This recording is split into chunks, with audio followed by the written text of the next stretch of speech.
Amen again. Oh, yeah. I love to praise his holy name. Yes. Don't you? Yes. Amen, amen. And that's why we're here. That's why we're here to praise him, to give glory to him. And I just want to say that I'm excited about all the possibilities that are encapsulated in our praise.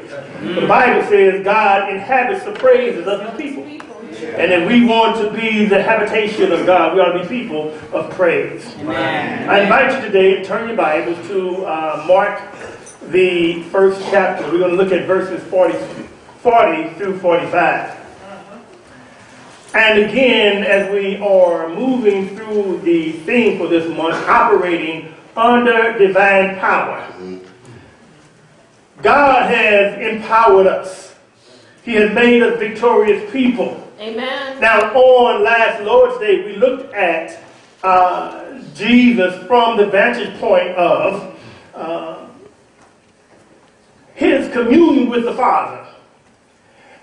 And we asked the question, where does the servant of God get power? We understand that God is omnipotent. Yes. He's all powerful. But then how does the servant of God tap in on that divine power? And we said three things last Lord's Day. We said that as we examine the life of Jesus, he gives us the model of one who possesses divine power. And we stated that on last week, Jesus was in tune with, in communion with, and connected to the Father. And if he was connected to the Father, how much more should we be striving to maintain a vital connection with God Almighty? That's true. But then we went on to say, not only was he connected and in communion with the Father, the divine power supply, but also we stated that he did not get distracted from his mission. Many times we allow ourselves to be distracted from the task at hand. True. And when you are distracted, you lose power. Amen. But when you are focused on your eye is on the prize, you remain energized and empowered to complete the task. So Jesus, not only was he connected, but he was not distracted. And he was not distracted because, number three, he was always focused on the purpose for which he came. Amen. And therefore, we begin to understand where he got his power from. And if he got his power from his connection, for his daunting steadfastness in making sure that he did not get distracted by others. And then also, because he was focused on his purpose, his every waking hour was all about glorifying God through serving others. So today, as we now understand where Jesus got his power and the application, we now understand what we, the Christian, where we get our power. Right. The question that haunts us today is, now that we understand about the divine power supply, the question becomes, how does the servant of God display power?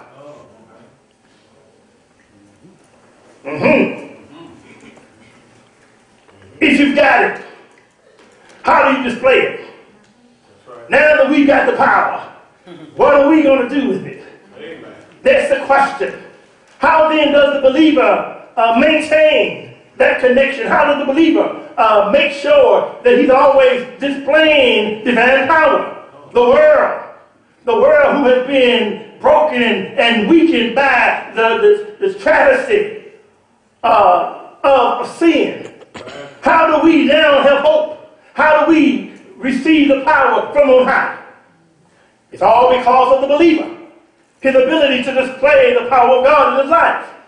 And so today, I want to invite you to, as we examine this passage, we're going to see how Jesus displayed divine power and what prompted him What prompted him to engage in such a way that people were able to see the power of God in him? Well, I believe that displaying divine power comes only when we are moved into action through divine compassion. The Bible says, for God so loved the world, right? We're very familiar with that. That's one of the most popular passages on the planet. John 3:16. For God so loved the world. You see that word, that idea of so loving the world, he was now moved. He was moved into action. Displaying divine power then comes as we are moved into action by that sense of compassion. The Bible says that he's a merciful God. Amen. Aren't you glad that you serve a God who is rich in mercy? Who does not count your sins against you. Amen. Through Christ Jesus. Amen. You see, the idea of mercy is the idea of one who has the ability to destroy you because of your sin. But mercy is a pity and compassion that he has on each and every one of us. In other words, he holds back. He restrains and holds back the punishment that we are due. There's nobody in here who can boast that we got away with it. No, God, he holds back the punishment because of his love for us and because of the sacrificial death of our Lord and Savior Jesus Christ in our behalf. And so therefore, this compassion, this looking out and seeing us groping in darkness and having compassion and pity on us. For the Bible says in Ephesians, the 2nd chapter, and you has he quickened. In other words, and you, who he has made alive. He has quickened you, who were dead. Underline the word dead. See, dead means not alive. You were dead in trespasses and sins. So this idea of being dead, we've looked at this before, so I'm not going to treat this a lot today. But it is one who has experienced a separation. In the physical sense, it's a separation from whatever it is that animates your body. Whatever gives you what's called the breath of life. And when you are dead, you are now rendered insensitive to all outward stimuli. In other words, if I'm a person who just loves carrot cake, and you could just leave some carrot cake right there next to me. You come back and be old piece gone, you say, where'd that cake go? I don't know. Some crumbs all over. But you see, if I'm dead, you can set that cake right by me. But I'm not able to respond. I'm not stimulated by that anymore. So the Bible says in Isaiah 59, behold, the arm of the Lord is not short that he cannot save, neither in his ear does that he cannot hear. But your iniquities have separated you from your God. Now understand, when a person is spiritually dead, in the same way they are physically dead, they are now insensitive to the loving gestures of God. Amen. God can just be lavishing his love on them. He's blessing them over and over again. Amen. But they still strut around as though they can do it all by themselves. They seem to not be aware of the divine activity even in their lives. So yes, we need divine power. And that divine power is an emanation or a flowing forth from his divine compassion that is the evidence of his divine love. That's what this is all about today. And even as we go through this, we understand that God has given us the promise of victory. Amen. Oh yes, we sing victory in Jesus. Mm-hmm. He has given us the promise of victory. For the Bible tells us that all things work together for good for those who love the Lord and are called according to his purpose. Right. The Bible says nothing can separate us from the love of God, which is in Christ Jesus. That's right. We understand that. The Bible, Jesus has helped us understand that God is saying, I will never leave you. I'll never forsake you. We have a promise that we can take to the bank, that we have been given victory. The Bible says we are more than conquerors. That's right. Overcomers in this world. We have been given the victory. The victory to not only have salvation, to have the love of God, have the eternal life. The very inheritance of heaven itself has been given to us as a seal, as an earnest, as a down payment to glory. We get that. We understand that God has now given us the victory, the promise of victory. But he's also given us the power for victory. Amen. It's a difference. It's one thing to have the promise of victory, but have the power for victory. Amen. In other words, you have been now empowered to go about in this world living a fruitful and abundant life. Yes, you're able to now matriculate through society in such a way that every step is blessed by God. Amen. Everywhere you go ought to be a place of peace and love because you are there. Amen. How beautiful are the feet of those who proclaim the good news, the gospel of peace. Everywhere you go ought to be, even as you take a step, flowers ought to start growing. Because we are the ambassador of eternal life. Amen. We have the message of reconciliation. We bring life to the world. Why? Because we have the compassion of Jesus. Amen. That's the linchpin of this message today. I want us to understand that we display divine power by our compassion to touch the untouchable. Our compassion to touch the untouchable. If there is no compassion, there will be no touch. That's true. If there's no touch, there is no salvation for them and no blessing for us. Jesus displayed divine power through his compassion. Now, as we look at this text, I want us to, and I just read it, verse 40 through 45. It says, "And there came a leper to him, beseeching him, and kneeling down to him, and saying unto him, If thou wilt, if thou wilt, if thou wilt." We got to make sure we get that. "Thou can make me clean."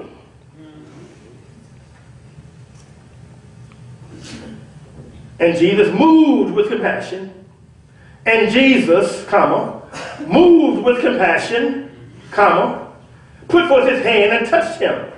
Says unto him, "I will, be thou clean." And as soon as he had spoken, immediately the leprosy departed from him, and he was cleansed. And he strictly charged him, and forthwith sent him away, and said unto him, "See thou say nothing to any man, but go show yourself to the priest, and offer for thy cleansing those things which Moses commanded for a testimony unto them." But he went out and began to publish it much, and to blaze abroad the matter, insomuch that Jesus could no longer openly enter into the city, but was without in desert places, and they came to him from every quarter. I want us to understand 4 important things from this text. Notice, first of all, this man who came to him had leprosy, right? Now, leprosy was the most feared disease of the ancient world. The leper was considered the most unclean, the most revolting, the most hideous person imaginable. Leprosy itself was thought to be the result of a terrible sin, and actually became the most dramatic type of sin in the mind of the people. Go back and notice what happened to Job. The Bible says that Job was covered with sores from the top of his head to the bottom of the soles of his feet. The Bible said that the pain was so unbearable that he sought relief by just scraping himself. Remember in Luke, the 16th chapter, there was a man by the name of Lazarus. He was covered in sores, and the only relief he got was when dogs came up against him and they began to lick the pus, oozing out of his body. No relief in sight. This was a very despicable and revolting disease. And also, there was no known cure for leprosy. Don't go to the doctor. The doctor could do nothing. There was no known cure for leprosy. Only God was considered powerful enough. Only God was considered mighty enough to deal with this incurable disease of leprosy. And folk will seek divine intervention. Therefore, in cleansing the leper, Jesus has demonstrated not only his messiahship, not only his omnipotence, not only his power and might, but he also demonstrated that he had the power to cleanse the most unclean, no matter the type of uncleanness. Now, that's leprosy. Now look at what Jesus did. Now let's go back and revisit. Let's revisit verse 40. We're going to get a little closer look now. He said, and there came a leper to him, beseeching him and kneeling down to him and saying unto him, if thou wilt, thou can make me clean. See, the leper was desperate. He desperately sought Jesus out. He was, again, in his condition. There was nothing that he could do. He couldn't go to the doctor. The doctor couldn't say, well, take 2 of these aspirin and call me back in the morning. There was nothing. He could not give him this long regimen of cure. There was nothing that could be done. The only way he could be clean is the guy step in and intervene in the situation. So therefore now they had leper colonies. Everyone who had leprosy, you get way over there. Because you can't even come into the regular population. Notice the social implications of one with leprosy. You are annexed and exiled from the rest of the population. That's right. They would take you out of your house and put you somewhere else. Notice the spiritual implication. You can't even go into the temple. You're not even welcome in the synagogue. You don't know where you can go where you have fellowship with the saints, if you will. Economic. Now, how you going to get a job? That's true. You can't even sell your goods. No one want to buy it from you. I'm just simply saying leprosy, it was not just the disease itself. It was all the other implications surrounding that. When you engage in a sinful life, it's more than the immediate damage that you do to yourself. You begin to affect your whole household. That's right. All of those around you, even the community in which you live, is brought down because you have been taken up and taken captive by sinful attitudes and behaviors. That's right. We got to understand all the implications. Some people want to go and do what they want to do. I'm footloose and fancy free. Don't tell me anything. I didn't hurt myself. No, that's not true. Yes, you're hurting yourself, but everybody around you. Right. That grandmother's been praying for you for generations, for decades, and you're just breaking her heart. Right. That mother doesn't know what to do with you. Sisters and brothers don't want to be bothered with you. The community itself. Amen. Implications. So never let us allow ourselves to be duped and to say, I'm just doing my own thing. This man was desperate. And because of his desperation, he saw Jesus. He saw Jesus. Isn't it interesting that this man was helpless? He was hopeless. But then when he heard that Jesus was around, that hopelessness came, there came a small glimmer of hope. It's kind of like what we read about a couple of weeks ago when Peter, his mother-in-law, lies sick. And everyone in the house was filled with doom and gloom. But when Jesus walked in the house, hope entered in with him. When people are suffering, when people are dying, when people are bewildered and wondering which way to turn, when they come to the church or they talk about the church, there ought to be some hope that is sparked in their psyche. They ought to get a twinkle in their eye because maybe, just maybe, when I go to the church, because they represent the power of God, amen, I may get some relief. I may get some form of healing, some kind of acceptance, some kind of everything is going to be all right. And so therefore now he sought Jesus out. And notice what the Bible says when he came to Jesus.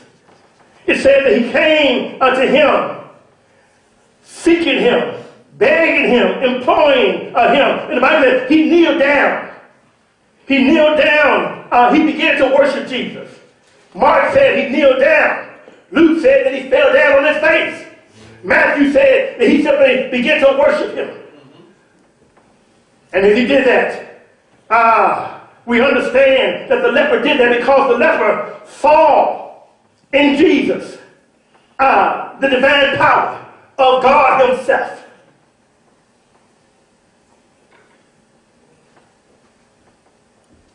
Notice what the leper did not say. Notice what he did not say.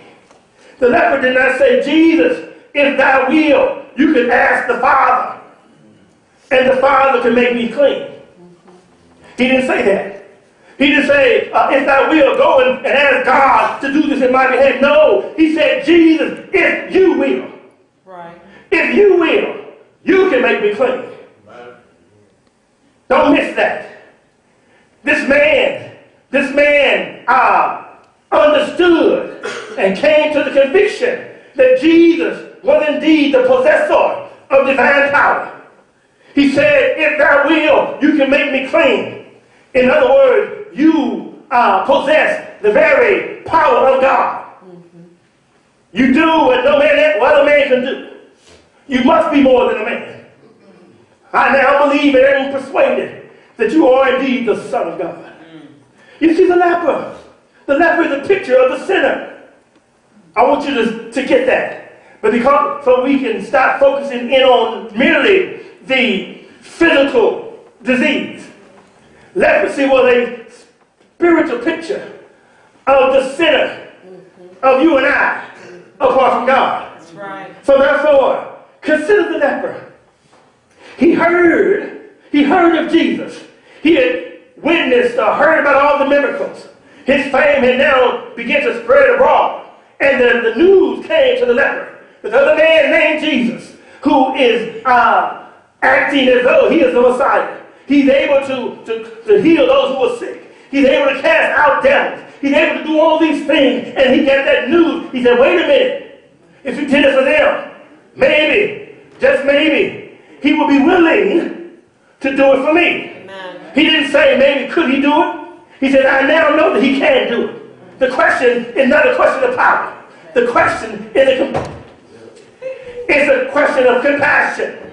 Church, we have the power to do a whole lot of stuff. The question is not do we have the power. The question is, do we have the compassion to get outside of our comfort zones, to get away from our own interests and begin to seek the best good of others? It's a matter of compassion. It's a matter of compassion. He earnestly besought him to grant the mercy that he needed. He fell down on his knees, fell down on his face, according to Luke, thus showing a humble state, a man who had a distressed soul. That's the attitude. That's the attitude we ought to have when we come to Jesus. Acknowledging that he has the power. Amen. Amen. True. Notice not only does Jesus restore hope to the helpless, but Jesus also reacts with compassion toward the most unclean. He has compassion on those who the world has discarded. Again, the Bible says in verse 41 and 42. And Jesus, watch this, moved with compassion. He put forth his hand. Watch this, guys. He did what? This is, you know what he did? He touched it. Wow.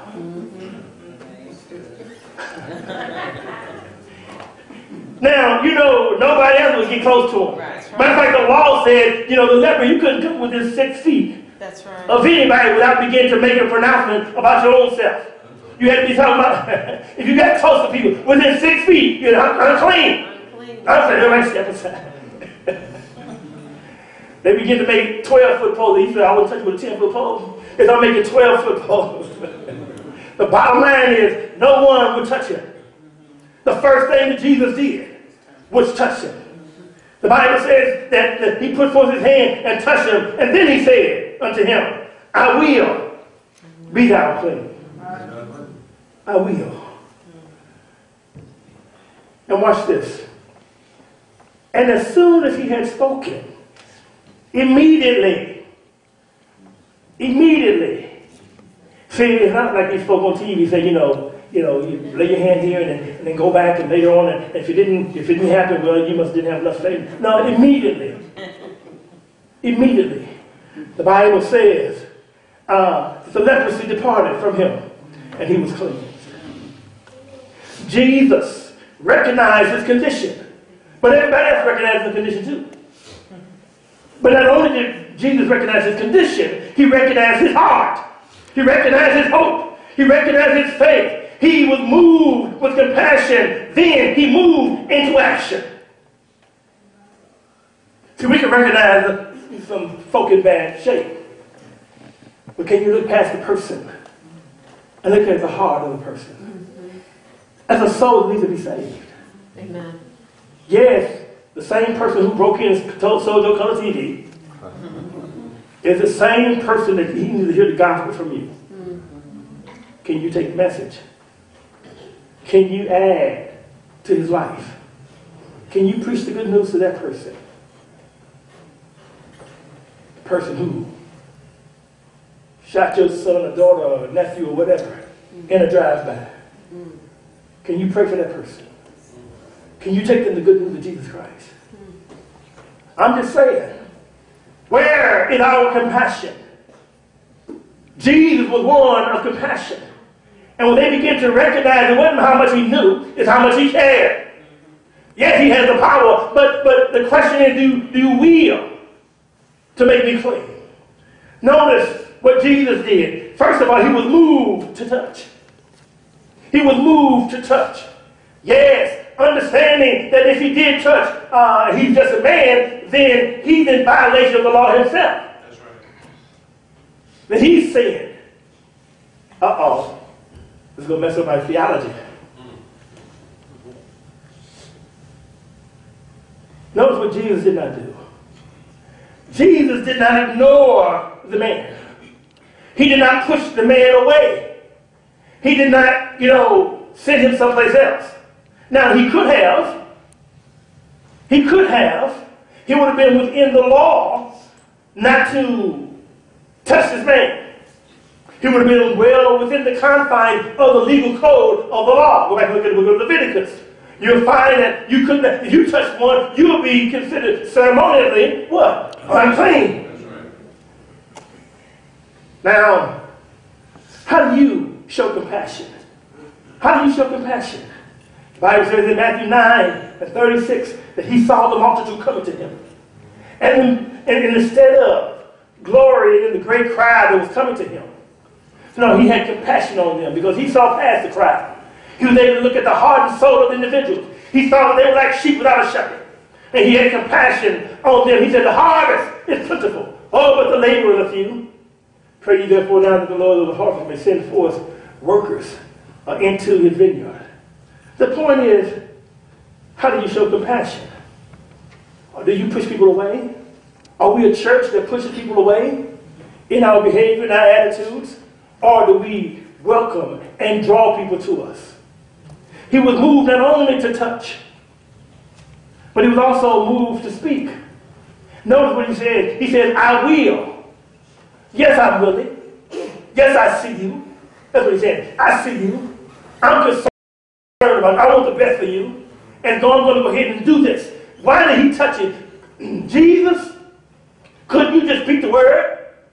Couldn't you say, be thou clean? Yeah, he could do that. He's God. He's able to do that.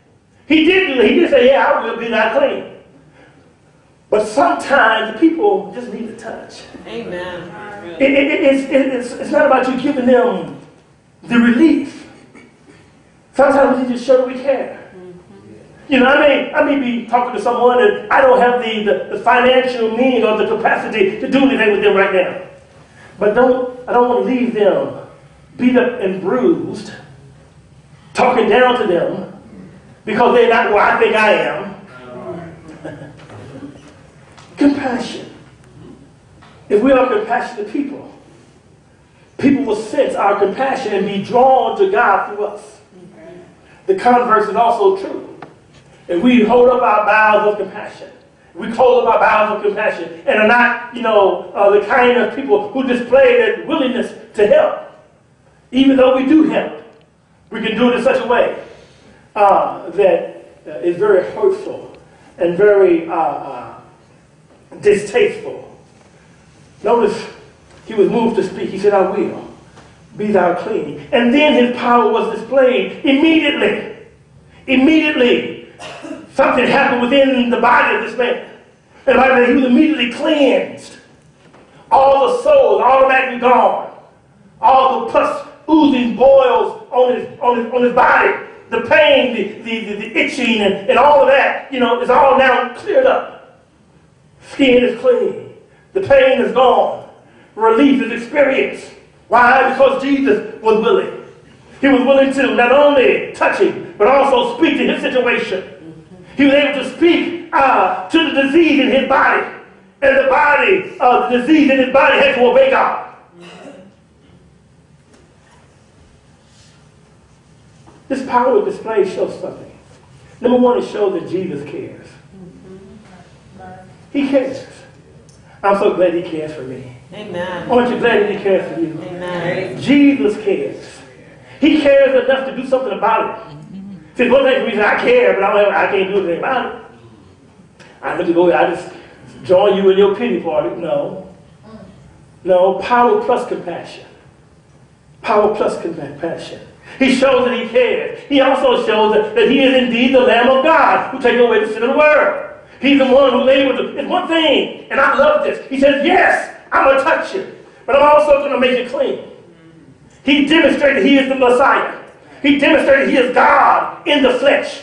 He demonstrated he's greater than every physician known to man. He understands your plight. He knows what you're going through, and he's able to come where you are and touch you. And even speak to your situation and bring you up to where you want to be, where you need to be.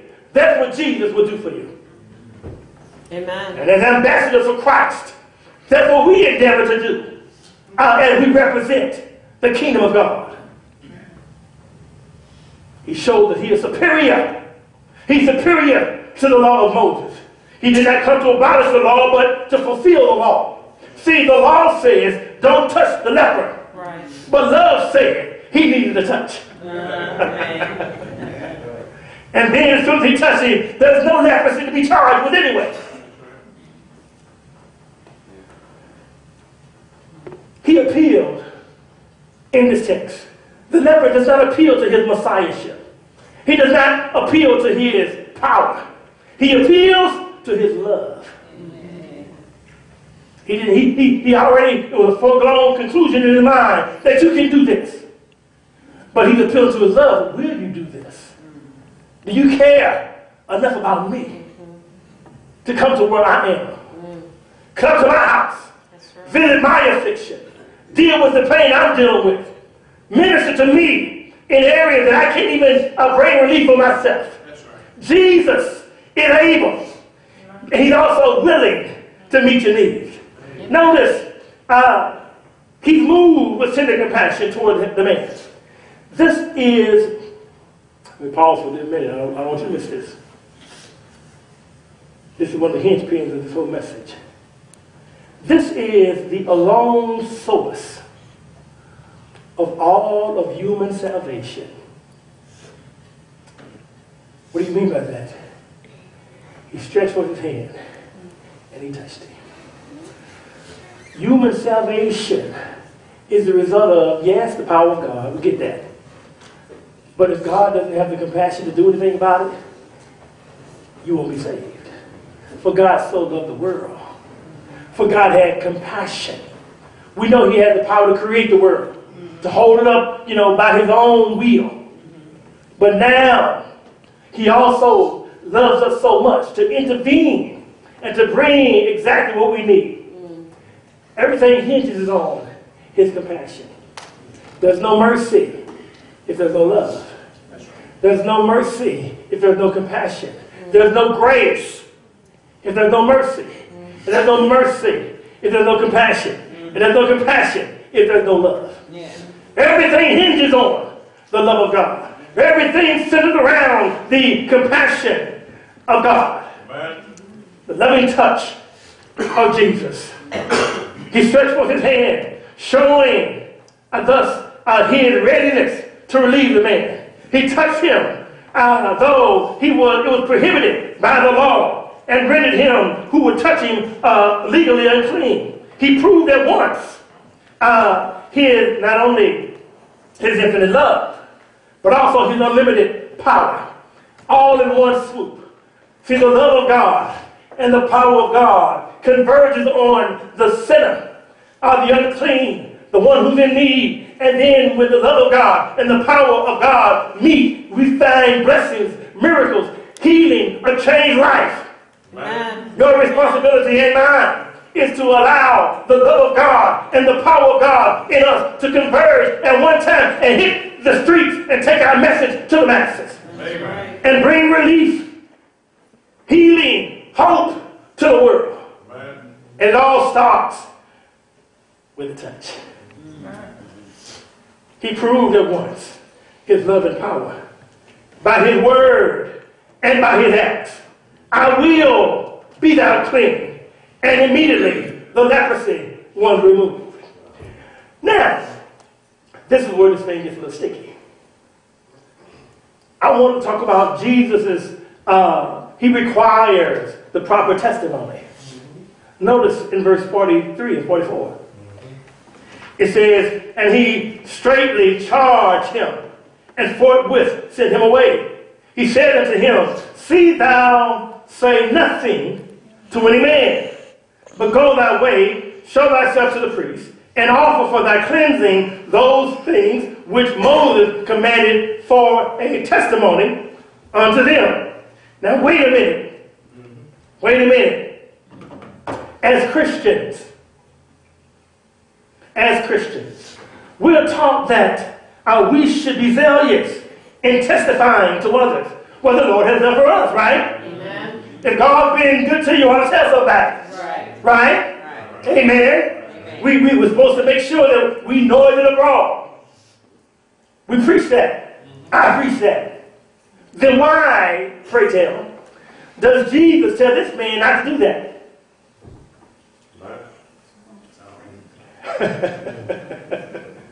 Talk to me. Help me out. Doesn't sound like a contradiction here. Even when Jesus cast out the demonic spirits of the man, it was legion, a whole host of evil spirits in this man. The man came and said, Jesus, I want to go. I'll follow you wherever you go. And Jesus said, no, go back home and tell everybody the good things that God has done for you. And now he restrains this man. He says, don't do that. Well, I wonder why. Why the warning? See, this word, restrain, is the idea of giving a strict warning. Perhaps, let me throw this out, perhaps he's telling the man to go and sin no more. Why? Well, remember over there in John the 8th chapter, verse number 11, where the Bible said there was a woman caught in adultery, the very act of adultery.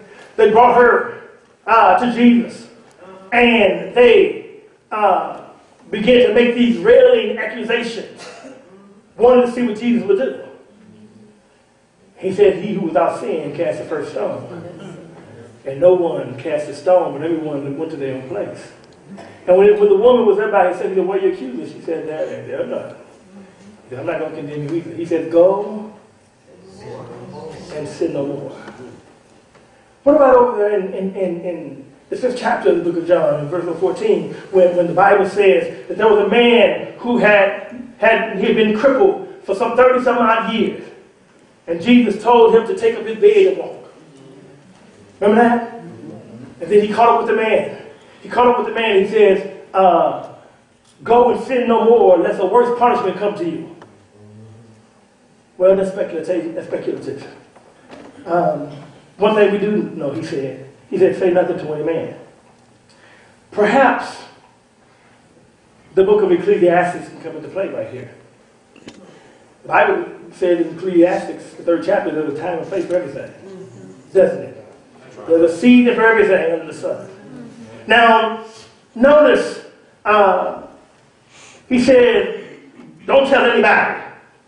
See, this is the safeguard against pride. See, if I get a new car, or if I get something, a blessing from God, I'm like, what's the guy named Hope on driving Miss Daisy? He said, Miss Daisy, if I had what you had, I'd be flaunting around so everybody can see what I have. That's kind of like a poor man's mentality.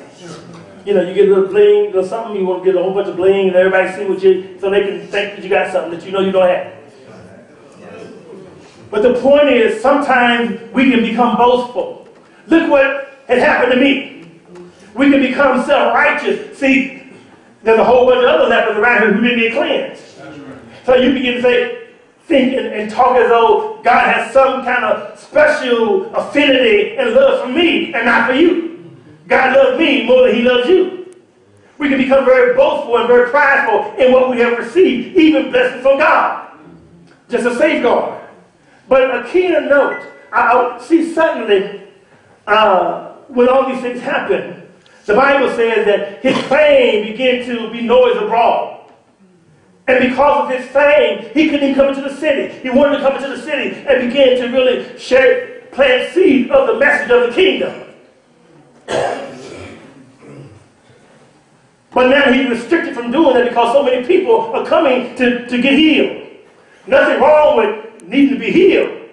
But his primary focus, we talked about this last week, his primary focus was not to heal. We said that if a person is hungry and you feed him, but don't give him the message of Jesus, he just goes to hell on a full stomach. So yes, he healed. Yes, he had compassion. But deeper than that, he wanted to heal not only the physical maladies of a person's life, he wanted to heal the sin-sick soul. And that comes as a result of the good news of Jesus Christ, the gospel message of the kingdom of heaven. That's what he wanted to do. But now he's restricted from that because this man went out and told everybody because he was supposed to go, first of all, where? To the priest. He was supposed to go to the priest. See, he said, go show thyself to the priest. Nothing wrong with telling everybody what happened. But first, go show yourself to the priest. You're going to be a righteous man, living in accordance to the law. The law said, if you've been cleansed, you have to go and present yourself to the priest.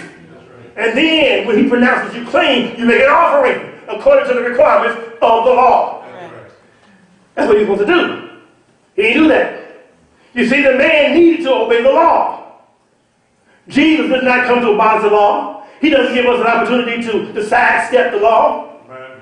As a matter of fact, that's why the Bible says, because so much grace is available to us, shall we continue in sin, that grace shall abound? No. He said, now that you've been cleansed, you still obey the law. You go and do what the law says you need to do. If you want to live righteously, do what's right. The man must be pronounced clean by the priest. See,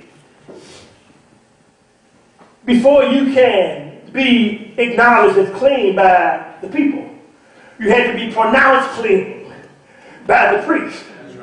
So even though you're now clean, you won't be accepted as clean unless you have been pronounced clean by the priest. Understand? Not only that, but notice the priest needed to acknowledge divine power before they knew where the divine power came from. Remember, the priests are the very ones who was out to get Jesus. So if the information comes back that Jesus did this, they say, oh, no, he's not clean. Something else happened to him before Jesus came around. See, because the priests were out to discredit Jesus. Yes. So he said, don't tell anybody. Just go to the priest. Let the priest examine you and pronounce you clean, and then you give your alms according to the law, and then you can tell whoever you want to tell.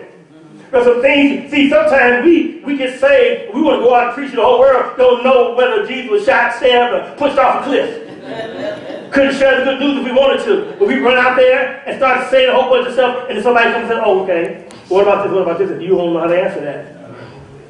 Rock your little face. And now we ask, well, where's so-and-so? Well, he don't go to church no more. Because he got his face right. Because he didn't first take the time to learn and know what he's talking about. To make sure that you know. That's why the book of Luke and the book of Acts is so important. Notice what happens in Luke chapter 1. Luke, as he writes to Theophilus, he said, many have undertaken to give a correct narrative of all the things that Jesus had done. He said, now I've put all this stuff together, most of Theophilus, and I want to give you a good understanding so you can know what you have believed. It's one thing to know something, but do you know that you know it? Do you know that you know it? Yes, do you know that you know it?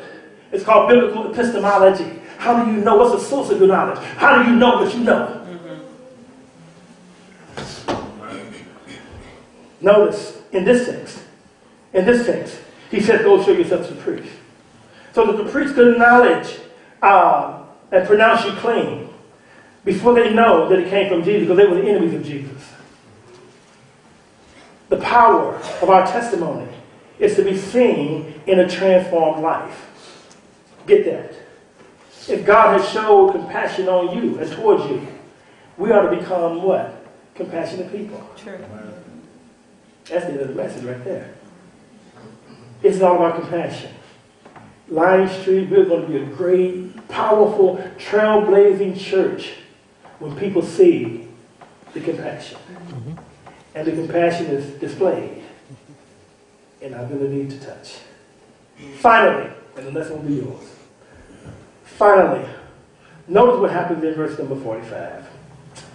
They had to put verse 45 in so I could deal with it. But they put it in here. But he disobeyed Jesus. But he went out and began to publish it much and to blaze about the whole matter. Inasmuch that, watch this, Jesus no longer openly entered into the city. Now, because if he tried to enter into the city, everybody knows he's in the city, there's traffic jam. Everybody's just thrown and trying to get into the city. So he goes out to the countryside so people can come freely. But he wanted to go into the city. He was not able to do that. He could have done it, but strategically he knew that wasn't a good thing to do because of all the commotion. Notice this, the impact of this man's disobedience. Like us, first of all, like us, the man disobeyed Jesus. Jesus had to leave the city due to the extra large crowd. And watch this. This would also begin to be a distraction from his primary purpose. His primary purpose was to preach the kingdom of heaven. But now everyone wants to get healed, and now there are even those who begin to look at Jesus as just another magician. Remember in Acts chapter 8, there was a guy named Simon, he was a sorcerer. Y'all know the story. How he began to hear, he began to witness the miracles of God through with the Philip the evangelist, and when he had sent forth and the apostles came, he tried to bribe. He tried to bribe the apostle Peter. He said, hey man, come on, let me put the book in here. Let me talk to you a little bit. Come on, let me this thing. He said, hey man, how you do that? Man, that was tough. How you do that? He said, can you hit me to your game? Can you kind of let me see, show me that. Show me how to do that. Show me that trick. Man, it's like, I'll pay you. I'll pay you money just to show me the inside track to that scheme, to that magician, and that magical act that you did. Remember that? Yeah. So if the sinner is all on just the healing, if it's all on the wonderment, if it's all on the miracles, then they're going to miss the primary focus for which he came, which was to save our soul, not to razzle dazzle us with the miracle, with this show, with this display. It's to minister to our sin-sick soul. And so therefore, he was hindered because now he ran the risk of being labeled as just another sorcerer. Just another person who can do some tricks. Before our message can change hard hearts, those hard hearts must be softened by our touch. And that's the message. There are so many who are falling by the wayside, in and out of the church. In and out of the church. You see, there are a lot of people who are in the church, delinquent from church, who came needing a touch, and they don't feel they've been touched. So therefore, they don't really see the relevance or the realness or the reason why they should really be committed to coming in the first place. And if they feel that way, perhaps, maybe just perhaps, the world has a view of Christendom and organized religion, That's true, established religion, as something that's not real or relevant to their situation. correct. Because they haven't received any touch. The opportunity is not a problem, it's just an opportunity. The opportunity is for us to step in with a compassionate touch. We're talking about how do we display divine power? It's through our compassion. That's right. For God so loved the world that he showed compassion, that he reached out and touched. We must love the world so much. We must love our delinquent brothers and sisters so much that we don't sit on, watching what, I don't know what's on, Barney Fife or whatever. I don't know what's on. But watching all that stuff over and over and over again, I've seen the reruns of what's on already. I've seen the rerun, and I'm still watching the same thing. Why don't we ever phone just start going down the list of people in our church and call them and say, how you doing? That's right. Why don't all of us become our brother's keeper? Why don't all of us understand that we have a shepherding responsibility to one another? Why don't we begin to show and don't designate it to one sister or one brother or whatever? We know who's not sitting on this pew right here. Bake my cake, go visit them. So I don't want to give it to you, let you know I love you. Bye. Don't get no sermon. They just need to touch. They just know that we care. And if we can show that to our own folk, that's dress rehearsal for us to be able to show that to the world at large. But God so loved the world he gave his only begotten Son. And Jesus gave his life on the cross because he cared. And therefore, when his blood spilled, power was released. And now that blood continuously cleanses us from all unrighteousness. All you need to do is say, yes, I believe that Jesus is the Christ, the Son of God. Yes, I am a sinner. I've sinned and fallen short of the glory of God. But right now, I'm laying myself at the mercy of Jesus. If you are willing, you can make me clean. Yes, I believe you're the Son of God, that you love me so much that I'm ready to repent of my sin, confess you as Lord, and be buried in the watery grave with baptism for the forgiveness of my sins. Be made clean, because I've now experienced your divine touch. It's time to pray. We need to pray about that. If there's anyone here today who you have not been the minister of the touch of Jesus, we need to rethink it, the whole thing. Sometimes we need to understand that we could be in the way. Who have you touched today? Who have you touched lately? Who needed a touch? Sometimes we need to come clean in order to get clean. That's what confession is all about. If anyone has a prayer need, we want you to come on down. Our prayers are going to be coming down now. They're positioning themselves. If you need prayer, I don't care who you are. It doesn't matter who you are. If you have issues in your life that need to be addressed, maybe you need to be touched. We want to pray for you. If you're a member of the world but not of the church, and you need to be inducted into the kingdom of God, all you have to do is say, yes, I want to repent of my sins and be baptized today for the remission of my sins. I don't know who I'm preaching to today. Don't even know. It's not important. You know, and God knows. If there's any response that you need to make, whatever the case may be, you need to make it now. I'm going to ask the singers to begin singing softly. As the Spirit is moving within you, that you need to make a decision to rededicate your life to Him, to receive His touch, and be think about that together. Stand and sing a song of encouragement. We invite you to respond.